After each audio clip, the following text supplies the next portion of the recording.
너는 내 떡을 물 위에 던지라. 여러 날 후에 도로 찾으리라. 7에게나 8에게나 나눠줄지어다. 무슨 재앙이 땅에 임하는지 내가 알지 못합니다. 구름에 비가 가득하면 땅에 쏟아지며 나무가 나무로나 북으로나 쓰러지면 그 쓰러진 곳에 그냥 있으리라. 풍세를 살펴보는 자는 파종하지 못할 것이요 구름만 바라보는 자는 거두지 못하리라. 바람의 길이와 어떠함과 아이벤 자의 태에서 뼈가 어떻게 자라는지를 내가 알지 못함 같이 만사를 성취하시는 하나님의 일을 내가 알지 못하느니라. 너는 아침에 씨를 뿌리고 저녁에도 손을 놓지 말라. 이것이 잘 될는지 저것이 잘 될는지 혹 둘이 다 잘 되는지 알지 못함이니라. 아멘. 하나님의 말씀입니다.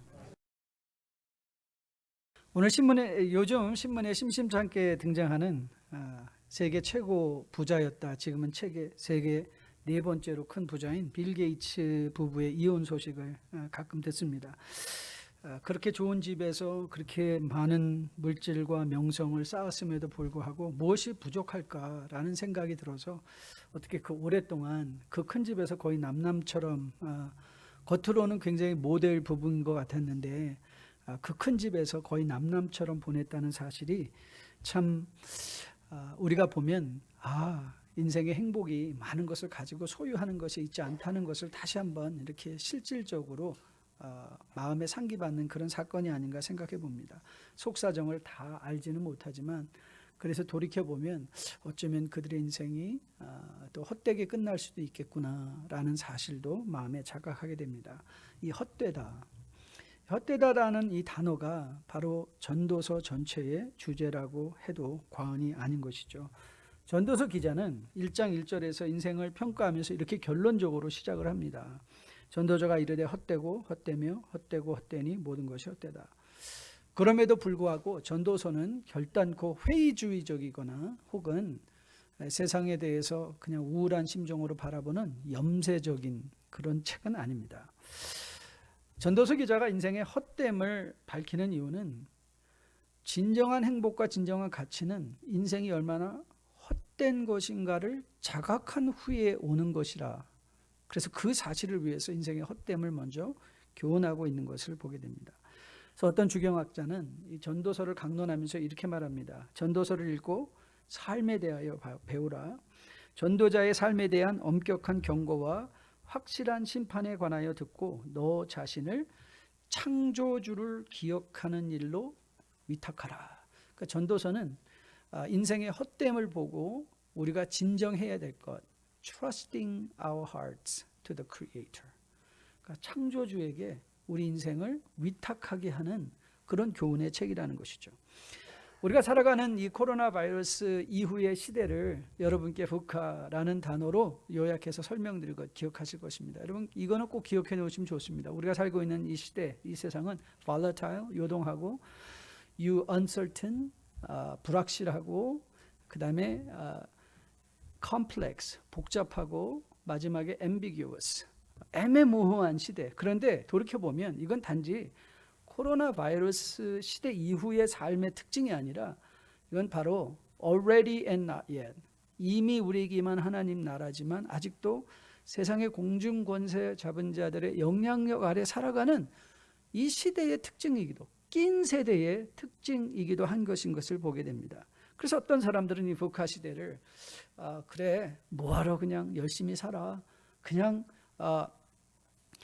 조그만 것에 행복을 누리면서 그냥 오늘만 why worry, let's play now. 걱정하지 말고 그냥 놀자. 한국에 요즘 유행하는 단어 중에 하나가 소확행 아닙니까? 조그만 것에 행복을 느낀다. 그래서 요즘 젊은이들의 트렌드가 왜 한국에는 이렇게 명품 시장이 사라지지 않나? 왜 한국은 거의 다 유명한 명품들의 아주 더 프라이머리 마켓이 되나 보았더니 젊은이들이요 열심히 돈 모아서 자기가 원하는 거 명품 하나 사고 그걸 행복을 누린다는 거예요. 근데 여러분 그 명품을 가져보면 끝까지 행복한가요? 끝까지 행복하지 않습니다. 또 금방 질리게 되잖아요. 질리게 되고 그게 인생이죠. 그러니까 명품을 가져서 행복을 누리는 것 자체가 헛된 것인 것을 사실 전도서 기자는 1장부터 6장을 통해서 인생의 헛됨에, 쾌락의 헛됨에, 권력의 헛됨에 모든 인생의 헛된 것을 그가 선언하며 이제 우리에게 11장 이후에 권면을 하는데, 그럼 이런 불확실한 시대 속에서 우리는 어떻게 확실한 인생을 살아갈 수 있을까? How can we live in these uncertain times with a certainty? 어떻게 확실하게 이 불확실한 시대를 살아갈까? 그래서 여러분들이 오늘 11장의 내용을 쭉 훑어보면 그냥 마치 잠언과도 같이 서로 연결되지 않는 듯한 구절들이 이렇게 열거되어 있는 것처럼 보이는 것을 보게 됩니다. 그런데 사실 오늘 11장 1절부터 6절까지의 말씀을 꿰뚫는 중요한 개념 하나가 등장하는데, 그게 뭐냐면 심판이라는 것입니다. 심판이라는 단어가. 여러분 3절 말씀을 같이 한번 보실까요? 3절에 이렇게 기록이 되어 있습니다. 구름에 비가 가득하면 땅에 쏟아지며 나무가 나무로나 북으로나 쓰러지면 그 쓰러진 곳에 그냥 있으리라. So? 이건 뭐 상식 아닙니까? 구름에 비가 가득하면 땅에 쏟아지는 건 당연한 것 아닌가요? 나무가 나무로나 북으로 쓰러지면 그 쓰러진 곳에 그냥 있는 것 당연한 것 아닙니까? 그런데 여러분, 이거는 우리가 생각하는 것이고요. 이제 이 유대인들이 이 구약의 전도서 이 말씀을 들었을 때 그들의 마음에 꽉 박히는 게 한 단어가 등장하죠. 여러분, 이사야서 19장 1절 말씀에 이런 이사야의 말이 등장합니다. 애굽에 관한 경고라, 심판의 말씀인데요. 여호와께서 빠른 구름을 타고 애굽에 임하시리니 애굽의 우상들이 그 앞에서 떨겠고 애굽인의 마음이 그 속에서 녹으리라. 시편 97편 2절 말씀입니다. 구름과 흑암이 그를 둘렀고 의와 공평이 그의 보좌의 기초로다. 계시록 1장 7절 말씀입니다. 볼지어다 그가 구름을 타고 오시리라. 각 사람의 눈이 그를 보겠고 그를 찌른 자들도 볼 것이요 땅에 있는 모든 족속이 그로 말미암아 애곡하리니 그러하리라. 이 구약과 신약에 걸쳐서 유대인들이 구름이라는 단어를 들으면 그냥 우리가 락키 마운틴에 걸려있는 그 구름이 아니라 그들은 항상 뭘 생각해요? 하나님의 심판의 임재를 그들은 떠올린다는 것이죠. 심판의 임재.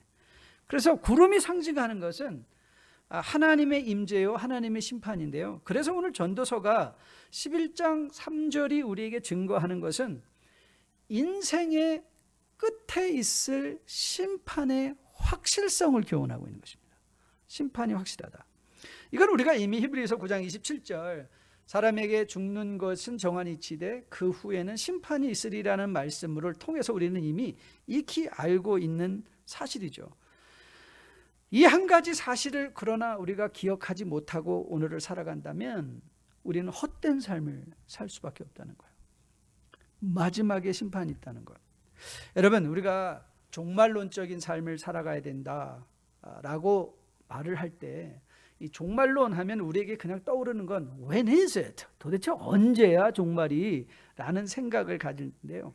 사실 성경에서 말하는 종말론은 끝에 관한 것들은 사실은 무슨 징조나 언제 올 것이냐 이런 것에는 사실 관심이 없습니다. 성경이 종말을 얘기할 때는 늘 역사의 순서를 가지고 얘기를 하죠. 즉 다시 말하면 여러분, 인생은 크게 우리 인생을 큰 그림으로 보면 우리는 태어나면서부터 종말론적인 삶을 삽니다. 왜죠? 태어난 인간에게 남겨진 사건은 중간에 소소하게 이일저일 많이 일어나지만 Ultimately we are all heading to one event. 우리는 궁극적으로 누구나 할 것 없이, 맞아요, 어떤 사람은 부자로 가난한 자로, 어떤 사람은 잘생기고 못생기고, 어떤 사람은 많이 배우고 못 배우고, 상관없이 그런 일들은 다 일어나는데 모두가 궁극적으로 맞이하는 한 사건이 있단 말이죠. 그게 뭐죠? 죽음인 거예요. 그래서 인간의 인생은 태어나면서 종말론적이다. 순서적으로 보면 태어난 후에 일어나는 사건은 하나밖에 없다. 그게 뭐예요? 죽음이에요. 여러분, 우리가 영적으로 이거를 적용한다면 하나님이 왜 마지막에 대해서 경고를 하시는가 하면 그 마지막 사건에 우리에게 힌트를 주시고 계신 거예요. 그 끝에는 뭐가 있다? 심판이 있다는 거예요. 그렇다면 오늘 우리가 살아내는 모든 삶은 어떻게 살아야 지혜로운 삶일까요? 마지막 심판을 준비하며 살아가는 것이 그게 지혜로운 삶 아닌가요?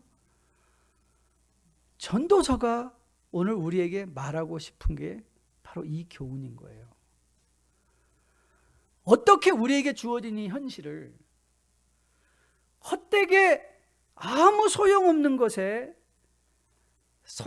것으로 소비되어지는 인생이 아니라 어떻게 하면 우리의 마지막을 준비하는 삶을 살까? 궁극적인 절대자의 심판을 어떻게 준비할까? 그런데 여러분 그거 아십니까? 성경이 우리에게 자꾸 교훈하는 게 뭐냐면 종말을 준비하는 삶을 살았더니 그것이 현재의 축복이더란 말이에요. 그것이 의로운 삶이 되고 그것이 나눔의 삶이 되고 그것이 하나님과 동행하는 삶이 된다는 것이죠. 여러분, 이 마지막의 심판에 대해서 경고하면서 전도서 기자가 또 이렇게 말했죠. 나무가 남으로나 북으로나 쓰러지면 그 쓰러진 곳에 그냥 있다. 이게 뭔가 하면 이 말의 의미는요, 그러니까 심판의 종결성이에요. 그 심판이 오기 전까지 우리에게는 선택의 기회가 있어요. 그런데 한번 나무가 넘어지고 나면 그 넘어진 방향에서 벗어나는 법이 없다. 그러니까 즉 심판의 종결성을 우리에게 교훈하는 거예요. 여러분, 마태복음 25장에 그 유명한 주님의 심판 사건들이 거기서 연이어서 등장하는데 41절 말씀 보면 이런 말씀이 등장합니다. 양과 염소에 관한 비유의 말씀인데 거기서 이런 말씀을 이렇게 해요. 마지막에 또 왼편에 있는 자들에게 이르시되 저주를 받은 자들아 나를 떠나 마귀와 그 사자들을 위하여 예비된 영원한 불에 들어가라. 어떤 불이라고요? 10년짜리 불에 들어가라가 아니에요. 영원한. 왜 오늘 우리의 삶이 소중한가? 우리의 삶이 오늘 소중한 이유는 오늘의 삶을 통하여 우리는 영원한 삶을 준비하도록 부르심을 받고 있기 때문에 그래요. 그래서 주님께서도 우리가 종말론적인 삶을 이야기할 때 내가 언제를 관심을 두지 말라는 거예요. 왜 그랬죠? 종말이 언제 올 거는 아버지에게만 속한 것이고 너희는 종말을 어떻게 하라? 기름을 준비하듯이 기름을 준비하는 삶을 살아. 그런데 성경의 축복된 말씀은 기름을 준비하는 것 그 자체가 우리에게 가장 보람이 있고 감사하고 행복한 삶이 된다는 것이죠. 저는 여러분과 저가 인생의 마지막 사건을 오늘 나의 사건으로 여기며 오늘을 하나님의 선물로 여기며 오늘을 통하여 여러분의 영혼이 준비되어지는 여러분과 저 되기를 주님의 이름으로 축복드립니다.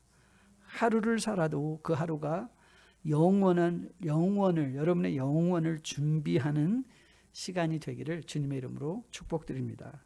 자, 그렇다면 인생의 헛됨을 깨닫고 하나님 안에서 인생의 의미를 찾으며 심판을 인식하며 오늘을 충실히 살아간다는 것의 의미는 무엇일까? How can we do that?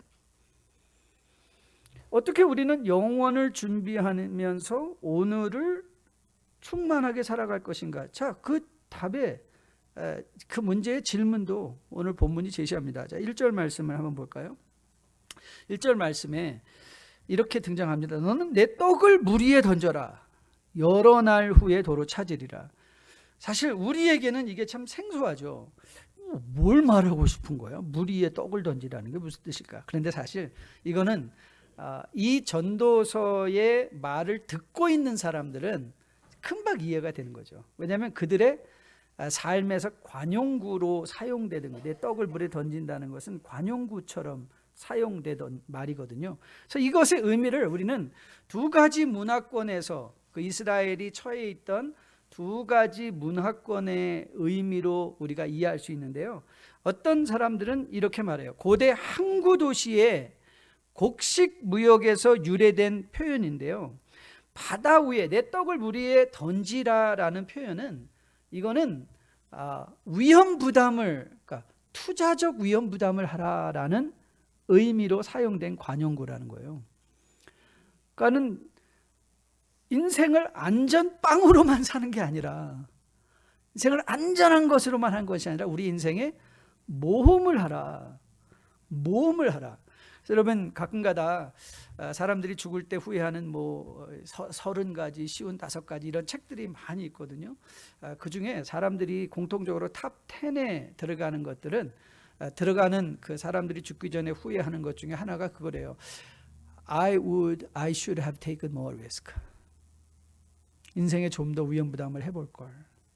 그걸 안 한 것이 후회가 된다고들 많이 얘기를 해요.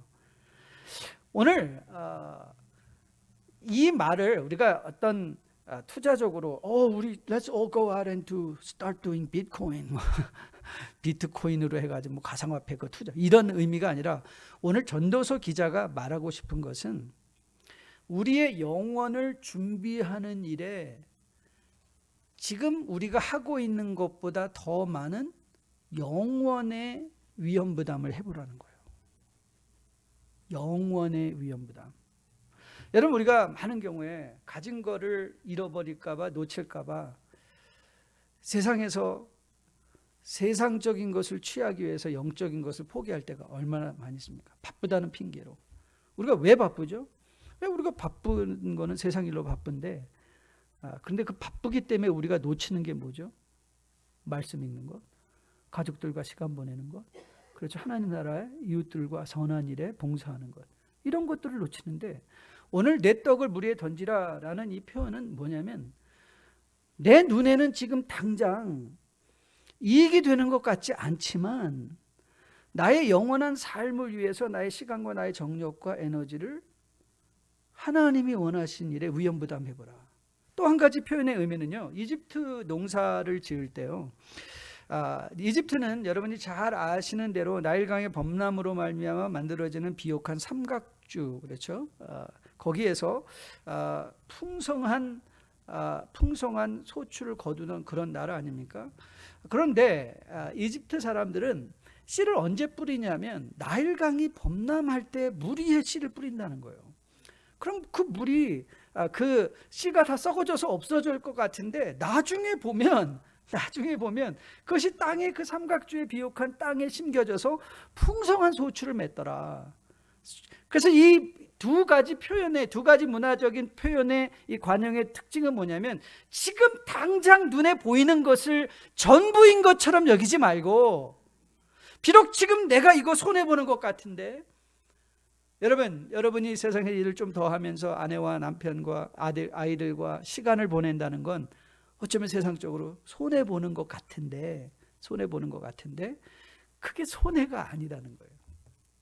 그것을 통하여 얻어질 놀라운, 내가 하나님 나라를 위하여 이 사회를 위하여 선한 일로 봉사할 때 그걸로 말미암아 내가 당장 내 눈에 그것이 내 삶의 불이익을 조그만 손해를 가져올지 모르지만 오늘 내 떡을 물 위에 던지라라는 권면을 통해서 우리는 어떤 권면을 받는가 하면 그것이 결단코 헛된 일이 아니라는 거예요. 눈물을 흘리며 씨를 뿌린 자는 기쁨으로 반드시 뭐를 얻는다? 단을 거둔다는 거예요. 단을 거둔다. 여러분 이 말씀은 또 2절에서도 확인이 됩니다. 2절 말씀을 보면 이렇게 나와 있죠. 7에게나 8에게 나누어 줄지어다. 왜요? 왜 나눠주라고 합니까? 무슨 재앙이 땅에 임하는지 내가 알지 못함이니라. 여러분 당장 우리의 보이는 내 눈에 나의 유익을 위해서 움켜쥐는 사람 있죠. 평생 남을 위해서 커피 한 잔 아니면 뭐 식사를 위해서 아니야 이건 내가 가지고 지키고 내가 모아야 돼. 내가 가지고 있어야 돼. 그런데 여러분 우리가 아무리 많이 가진 것, 우리가 코로나 바이러스가 우리에게 가르쳐 준 게 그거 아닙니까? 한 방에 모든 것이 훅 날아갈 수 있다. 그렇죠. 한 방에 훅 날아갈 수 있다. 그런데 그 재앙이 임했을 때 우리가 만일 평상시의 삶에서요 7에나 8에게 나눠주는 삶을 살았다면, 나눠줄 줄 아는 풍성한 마음을 가지고 살았다면 재앙이 임할 때 그 나눔이 우리에게 뭐가 된다는 거예요? 유익이 된다. 여러분 마태복음 25장 양과 염소의 비유를 한번 떠올려 보세요.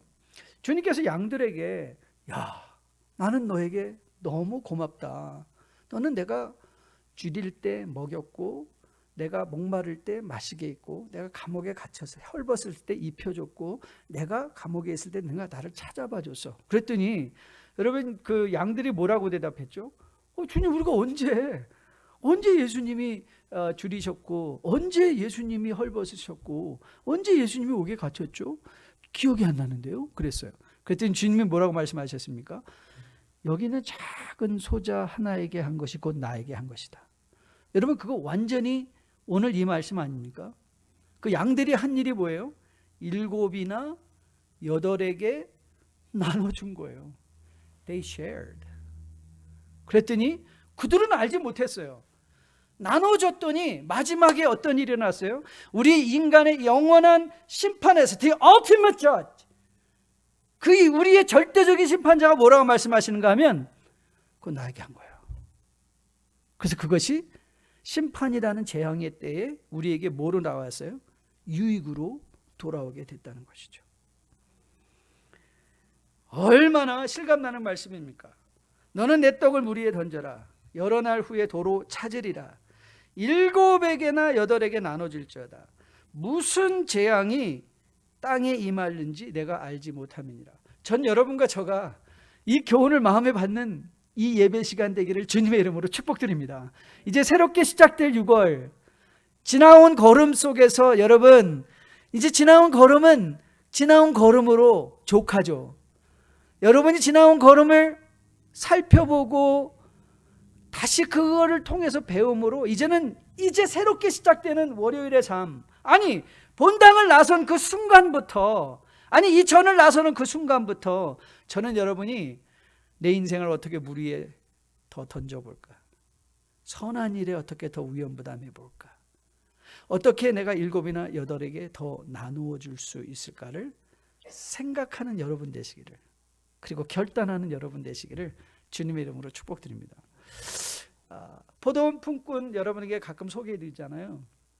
포도원 품꾼의 비유는 품꾼의 초점이 아니라 주인에게 그 초점이 맞춰 있다고요. 그래서 주인은 새벽에 9시에 12시에 3시에 오후 5시에 가서 사람들을 불러오고 각 사람들에게 약속했던, 첫 번째 온 사람에게 약속했던 그 일용할 일당을 함께 나누었죠. 그래서 포도원 품꾼은 어떤 사람이었어요?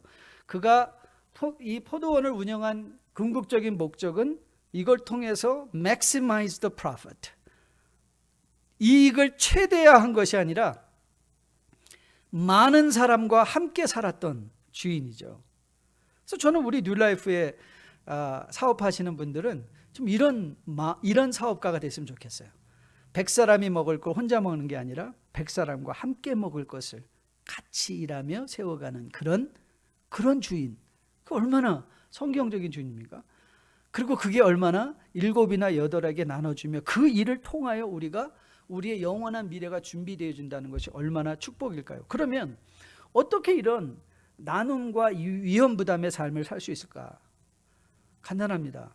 그럼 우리 인생에 중요한 것이 무엇인지를 아는 우선순위를 통해서 우리는 그게 가능하죠. 내가 무엇이 지금 중요한가에 대한 분명한 구분 경계선이 세워져 있을 때, 그럼 여러분 우리 인생에 중요한 것이 무엇인지를 어떻게 알 수 있을까요? 하나님은 우리를 네가 스스로 경험해서 알아봐 라고 말하지 않고 하나님은 우리에게 말씀을 주시잖아요. 우리 인생의 등불이 되는 말씀을 주시잖아요. 여러분, 교회가 왜 여러분에게 그렇게 안타깝게 호소할까요? 말씀을 읽으십시오. 말씀을 묵상하십시오. 말씀을 들으십시오. 왠지 아십니까? 말씀을 읽고 묵상하고 들을 때 그때 뭐가 생기는 거예요? 내 인생에 중요한 것이 무엇인가를 우리는 깨닫게 된다는 거예요.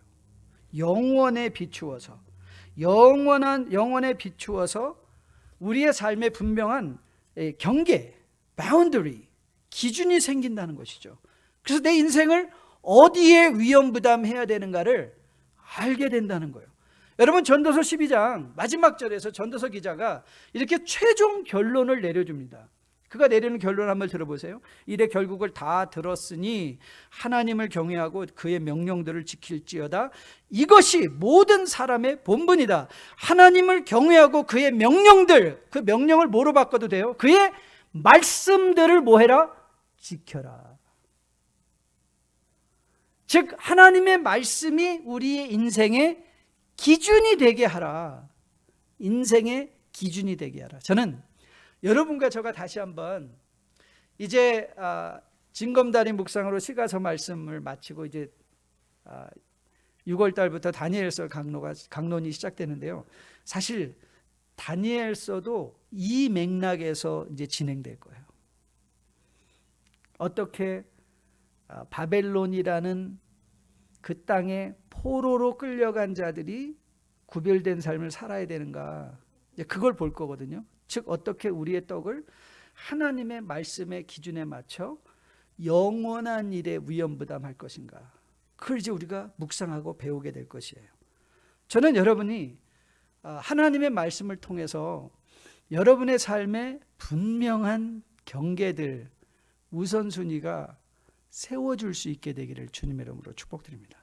그래서 정말 중요한 것을 중요하게 여기며 그 중요한 것을 위하여 여러분의 인생에 정력들이, 시간들이, 물질들이, 에너지들이, 달란트들이 쓰여질 수 있게 되기를 주님의 이름으로 축복드립니다. 그리고 4절입니다. 풍세를 살펴보는 자는 파종하지 못할 것이요 구름만 바라보는 자는 거두지 못하리라. 바람의 길이 어떠함과 아이벤자의 태에서 뼈가 어떻게 자라는지를 내가 알지 못함 같이 만사를 성취하시는 하나님의 일을 내가 알지 못하니라. 그러면 이 4절과 5절이 우리에게 딱 한 가지 개념을 교훈하고 있습니다. 우리가 살고 있는 세상은 uncertain, 불확실하고, 그 다음에 complex, 우리가 쉽게 짐작하고 계획할 수 없는 것이라는 거예요. 그래서 그러면 쉽게 알 수 없는 불확실한 시대라면 그럼 우리는 어떻게 해야 될까요? 그냥 아무 일도 하고 있지 말아야 되는 건가요? 그러면서 4절이 경고하는 걸 잘 들어보세요. 풍세를 살펴보는 자는 파종 못한다는 거예요. 그러니까 풍세만 보고 있으면, 그것만 보고 그것만 바라보고 있으면, 바람이 구름만 바라보는 자는 거두지 못한다. 그러니까 이 말은 뭐죠? 우선순위가 세워졌으면 우선순위의 3대로 실천하라라는 거예요. 어떤 불확실성 속에서도, 어떤 복잡함 가운데도 하나님을 경외하고 신뢰함으로 위험부담의 실천을 해보라는 거예요. 실천하라. 그게 실천을 향한 권면인 것입니다. 실천을 향한 권면. 여러분, 야고보 장로가 그의 서신서 2장 17절에서 이제 우리가 새벽 토요 6월 첫 주부터 우리가 살펴볼 신약의 잠언인 야고보서 2장 17절에서 권면합니다. 행함이 없는 믿음은 죽은 것이다. 그러니까 실천하지 않는 것. 그래서 제가 참 책 제목이 재밌다고 생각해서 기억하는 책이 있는데요. 이런 책 제목이었어요. 바보는 생각만 한다. 맨날 앉아서 계획만 세우고 생각은 여러 가지 세기 있었는데 하나도 안 하는 거예요. 실천을 안 하는 거예요. 근데 여러분 보세요. 5절 말씀 보면 이 바람의 길이 어떠함과 아이벤자의 태에서 뼈가 어떻게 자라는지를 내가 알지 못한다. 불확실하고 언설트하고 복잡하죠. 그러면 그런데 어떻게 이런 불확실한 시대에 내가 내 인생을 위험부담하며 영혼을 준비하는 삶을 살까? 여러분 6절 말씀을 한번 같이 볼까요? 6절 말씀. 자, 6절 말씀을. 그래서 어떻게 하라고요? 너는 아침에 씨를 뿌리고 저녁에도 손을 놓지 마라. 그러니까 여러분, 이거는 여러분이 계획을 세워놓고 나는 이것만 하는 게 아니라, 요때만 하는 것이 아니라 이것도 하고 저것도 하고 쉬지 말고 실천 가능한 일들을 시도해 보라는 거예요. 이거는 삶의 적극적인 태도를 또 저는 가르친다고 믿습니다. 삶의 적극적인 태도. 그러니까 복잡하니까 힘드니까 하지 말자가 아니까 힘드니까 하자. 같은 사건이 되죠. 같은 것을 바라보는데 여러분 우리 아이가 유명한 비유가 있잖아요. 물이 컵에 반이 채워져 있는데 어떤 사람을 그거 보고 뭐라고 그랬죠? Wow, that's half full. 반이나 채워졌네. 그래서 어떤 사람은 어떻게 얘기한다고요? That's half empty. 반밖에 안 남았네. 그러니까 오늘 아침에도 저녁에도 이 말의 의미는 뭐냐면요. 이 인생에 대해서 내가 지금 일어나고 있는 일에 대해서 우리가 위험부담을 하되 너무나 내 생각에 갖추어서 그 일만 하는 것이 아니라 여러 가지 가능성을 열어두고 오픈 마인드니스, 그렇죠? 오픈 마인드니스. 하나님께서 우리를 우리의 뜻 밖으로 인도해 가신 일들이 얼마나 많이 있습니까? 그러니까 하나님 앞에 열린 마음을 가지고 아침에도 저녁에도 우리는 뭐 하라고요? 뿌리는 인생을 살라는 거예요. 뿌리는 인생. 여러분 이 땅에서 거두는 인생은 없습니다. 우리 인생의 마지막 추수는 주님께서 다시 오실 때예요. 여러분에게 가끔 말씀드리죠. retire가 무슨 뜻이라고 그랬어요? 지금 하고 있는 일을 이제 중단하고 새로운 타이어를 끼고 새로운 일로 쌩쌩 달리라는 게 리타이어먼트예요. 그래서 내가 나는 이제 리타이어하고 I'm not doing anything. 그거는 성경적 의미, 그러니까 성경에서는 retirement라는 것이 stop from work가 아니에요. Continuing with the work in different ways. 맞아요. 우리가 젊었을 때는 자녀들을 양육하고 공개하는 것이 우리의 책임이고 그들을 길러야 되는 건 맞아요. 그러나 어느 시간이 되면 이제 우리는 거기로부터 자유해지잖아요. 그러면 이제 다른 일을 하는 거죠. 제가 일전에도 한번 소개해드린 것 같은데 2부 예배 때 또 다시 한번 소개해드릴게요. 지금 우리 캄보디아 그 커뮤니티 센터 이제 건축이 끝나고 곧 메디컬 클리닉이 이제 오픈될 거잖아요. 근데 거기에 오실 의사 부부가 저는 너무 멋있어서 다시 한번 소개해드리려고 해요. 한국에서 지금 자기 개업하고 있는 부부가 다 의사인데 그들이 하나님께 그런 결심을 했대요. 아이들이 대학교 들어가서 스스로 자기 앞가림 할 수 있을 때까지만 우리가 여기서 일을 하고 나머지는 선교지에 가서 보내겠습니다. 그래서 그분들은 이미 캄보디아 큰 병원에서 우리 병원에 오세요. 그렇게 초대를 받았는데 이분이 굳이 마을 그 시골 그 메디컬 클리닉으로 가시겠다는 거예요. 저는 너무 마음에 도전을 받았어요. 저게 retire다. That's what retire is all about. 새로운 걸 끼는 거예요. 그래서 그분들이 요즘 혹시 가면 뭐 환자들이 그때 갑자기 많이 안 생길지도 모르니까 그래서 자기들이 요즘은 머리 깎는 걸 배우고 있대요. 그래서 이제 커뮤니티 센터에서 머리부터 깎아주면서 진료도 하고. 여러분 이게 뭐예요? 아침에도 뿌리고 저녁에도 일을 멈추지 않는 것. 저는 오늘 우리 뉴라이프의 교회 어르신들도 정말 도전하고 싶습니다. 우리가 이렇게 이제 이 땅에 경험과 경륜이 쌓였다는 것은 그래서 이제는 우리가 쉬자. 여러분 우리는 이 땅에서 쉬는 인생이 아닙니다. 하나님 앞에 설 때 이터널 레스트에 들어가는 거죠. 그리고 우리가 하나님과 함께 동행할 때 거기에 안식이 있는 거죠. 그래서 저는 우리 교회 어르신들도 이제 코로나 바이러스 이후에 하나님이 나에게 끼워주신 타이어가 무슨 타이어지? 그걸 한번 깊이 생각해 볼 수 있는 기회가 되었으면 참 좋겠습니다.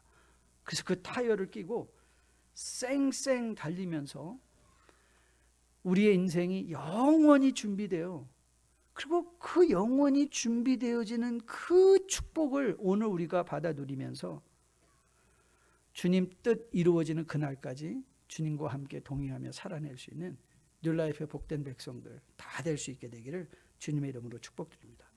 또 한 주간에 인생의 항해가 시작될 것입니다. 그리고 여러분의 인생에는 여러 가지 선택의 기회들이 올 거예요. 여러분의 떡을 물 위에 던지는 7명이나 8에게 나눠줄 수 있는 그런 인생의 선택의 기회들이 많이 올 것입니다. 저는 그때마다 오늘 이 말씀이 여러분의 마음속에 새겨지고 떠올라져서 그때 우리의 영혼을 주관하시고 심판하실 하나님의 그 뜻에 맞추어 여러분의 인생이 선한 일에 영원한 일에 위험부담을 지으며 실천하는 삶으로 살아낼 수 있게 되기를 주님의 이름으로 축복드립니다. 비슷하지만 다른 두 가지 부류의 사람이 있습니다. 피난민의 삶을 사는 사람이 있고요. 피난민은요, 늘 과거를 그리워하며 그때가 좋았는데, 놀랍게도 어르신들 중에 저는 합당하다고 생각하는데요, 아직도 이북의 그 땅의 문서를 다 가지고 계신 분들이 계시대요. 어느 날 돌아가서 나는 그 땅을 차지할 거야. 그러니까 과거를 사는 거죠. 그런데 또 다른 부류의 삶이 있습니다. 그건 순례자의 삶입니다. 순례자는 과거를 돌아보지 않습니다. 내가 가야 될 목적지를 바라보죠. 여러분, 성도는 어떤 삶으로 부르심을 받고 있을까요? 피난민의 삶이 아니겠죠. 생존의 본능으로 현대에 집착하고 과거만을 늘 떠올리는 것이 아니라 현재를 미래를 향하여 나아가는 디딤돌로 생각하며 해가 더할수록 십자가 표대를 향하여 나아가는 인생, 그게 순례자의 인생 아니겠습니까? 또 한 주간 저는 여러분이 순례의 걸음을 걸으심으로 말미암아 십자가에 또 한 걸음 가까이 나아가는 여러분과 저, 그리고 그 십자가에 가까이 간 것이 우리에게 큰 보람과 가치가 되어서 그 다음 주는 더 한 걸음이 아니라 두세 걸음 걸어낼 수 있는 여러분과 저 되기를 주님의 이름으로 축복드립니다. 우리 다 같이 일어나서 마지막 찬양하려고 하는데요, 이 찬양은 우리에게 메시지가도 같고 결단 같기도 해요. 세상 흔들리고 사람들은 변하여도 나는 주를 섬기리. 불확실한 이 시대 속에서 정말 한 치 앞도 내다볼 수 없는 이 복잡하고 애매모호한 세상 속에서 저는 여러분이 믿음이 여러분의 인생의 최고의 우선순위가 되어 여러분의 여러분의 인생을 선한 일에 위험부담하고 그리고 그걸 실천하며 믿음으로 한 주간을 살아낼 수 있는 여러분과 저 되기를 주님의 이름으로 축복하고, 이 찬양이 우리의 기도가 되어 하나님의 올려지기를 소원합니다.